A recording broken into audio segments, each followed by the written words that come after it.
The Truma Combi is a combination of a furnace to heat your air in your coach and the hot water heater. The control panel is located on top of the slider. It has two buttons, a return button and another button that is able to be depressed in the center and rotated. I'll depress the button.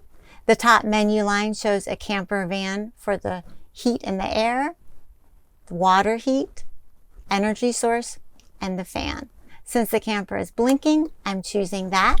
It's currently turned off. By rotating the dial, I have menu options of setting any temperature that I desire. I'm just going to choose 70. You have to depress the button again to make your selection. Now if I rotate the dial to the next icon, I can choose to heat some hot water. Again, I must choose the icon.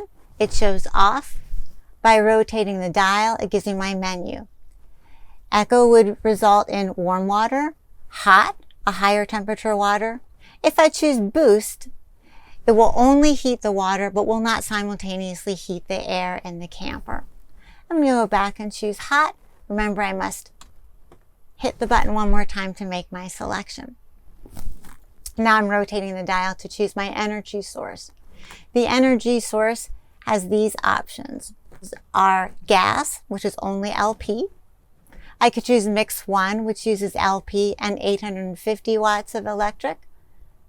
Mix 2 is LP and 1700 watts of electric.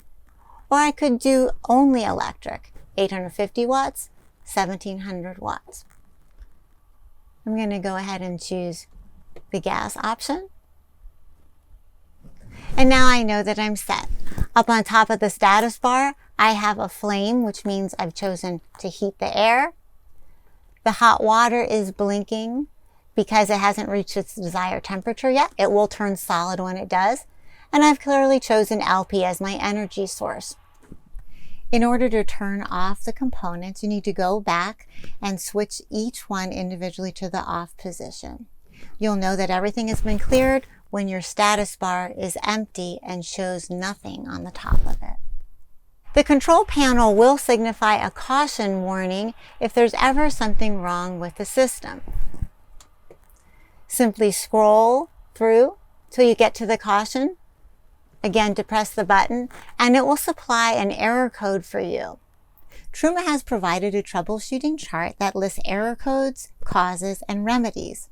Two of the most common error codes are 45, which indicates that there's no electricity getting to the Truma. In that case, you might want to check your shoreline.